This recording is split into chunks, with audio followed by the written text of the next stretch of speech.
ये जो नाम कटा है वो इसके बावजूद कटा है कि सारे डॉक्यूमेंट विधिवत रूप से जमा थे।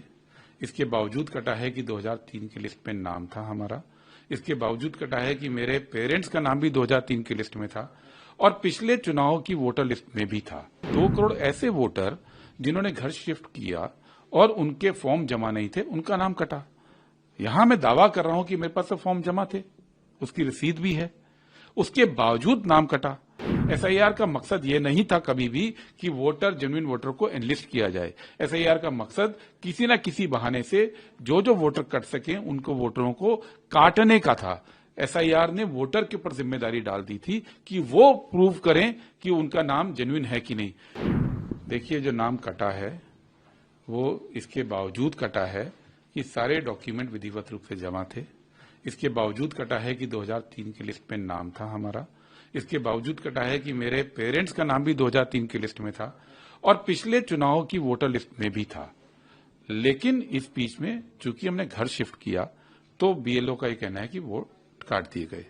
आज चुनाव आयोग ने प्रेस रिलीज जारी की, उसमें कहा कि 2 करोड़ ऐसे वोटर जिन्होंने घर शिफ्ट किया और उनके फॉर्म जमा नहीं थे, उनका नाम कटा। यहां मैं दावा कर रहा हूं कि मेरे पास तो फॉर्म जमा थे, उसकी रसीद भी है, उसके बावजूद नाम कटा।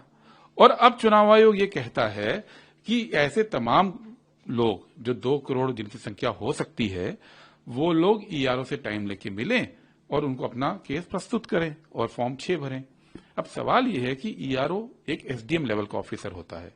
उत्तर प्रदेश के अंदर आप 2 करोड़ लोगों से ये उम्मीद कर रहे हैं कि अब वो जाके पहले एसडीएम से टाइम मांगेंगे, एसडीएम उनको मिलने के वक्त देंगे और फिर वो विधिवत रूप से नए सिरे से कार्रवाई होगी। ये पूरा का पूरा सिस्टम इतना कॉम्प्लिकेटेड एसआईआर ने बनाया है, इसलिए हम एसआईआर का विरोध कर रहे हैं। एसआईआर का मकसद ये नहीं था कभी भी कि वोटर जेन्युइन वोटर को एनलिस्ट किया जाए। एसआईआर का मकसद किसी न किसी बहाने से जो वोटर कट सके उनको वोटरों को काटने का था। एसआईआर ने वोटर के ऊपर जिम्मेदारी डाल दी थी कि वो प्रूव करें कि उनका नाम जेन्युइन है कि नहीं। मेरे केस में तो हमने प्रूफ भी कर दिया और एक अननोन नाम नहीं हूं, लेकिन तब भी वो नाम कटा क्योंकि इन कई मामलों के अंदर इवन बीएलओ को पता नहीं क्या करना है, ईआरओ को पता नहीं क्या करना है। पूरा डिजाइन ही इतना फॉल्टी है और खामियाजा करोड़ों लोग देश में भुगत रहे हैं।